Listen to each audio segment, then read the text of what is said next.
ഞാൻ പോകുന്നത് എങ്ങോട്ടാന്ന് വെച്ചാൽ ഒരു പരീക്ഷണത്തിനാണ്. എന്തിന് ഇത്ര നാളും സമയം കിട്ടിയത് പഠിക്കാതെ പരീക്ഷയ്ക്ക് എങ്ങനെ പോകാമെന്ന് കാണിച്ചു തരാം.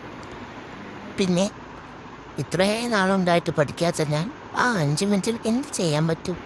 പിന്നെ ഞാനങ്ങ് റെഡിയാവുമെന്ന് ചോദിച്ചു. ഡ്രസ്സൊക്കെ ഇട്ട് വന്നപ്പോൾ നിങ്ങൾ വിചാരിക്കും ഇതെന്താ കഴിപ്പിലും കഴിച്ചിലൊന്നും ഇല്ലല്ലോ.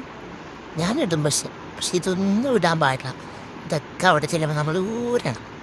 പിന്നെ പോകുന്ന വലിയൊരു മനുഷ്യക്കോലമായിക്കോട്ടെ എന്ന് വിചാരിച്ചിരുന്നു. അത് കഴിഞ്ഞ് ലിപ്സ്റ്റിക് എവിടെ പോയാലും ലിപ്സ്റ്റിക് പിന്നെ നമുക്ക് നിർബന്ധമാകല്ലോ. പിന്നെ സെൽഫിൽ നടന്നു, ഒന്നുമില്ല, വെച്ച് പിടിച്ചെന്നാൽ നടന്നു ഇവിടുന്ന് വീട്ടിൽ നിന്ന് ബസ് സ്റ്റോപ്പ് വരെ.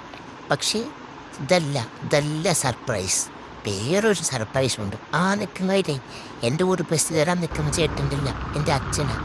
പുള്ളിനെ ഞാൻ നടന്നപ്പോൾ ഫ്രണ്ടിലും കണ്ടിട്ടില്ല, ബാക്കിലും കണ്ടിട്ടില്ല.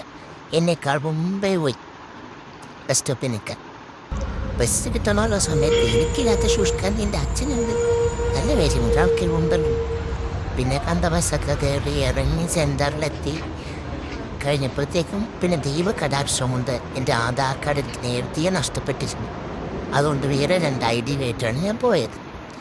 വെയിലാണെങ്കിലോ വെയിലോട് വെയിൽ, ഇങ്ങനെയൊന്നും വെയില. അവിടെ ഇരുന്നതേ എനിക്ക് ഓർമ്മ. പിന്നെ ഇവിടെ ആളായി ബഹളായി. അങ്ങനെ ലാസ്റ്റ് വീട്ടിലോട്ടുള്ള ബസ്സും കയറി സാധനവും മേടിച്ചു വീട്ടിൽ വന്നു.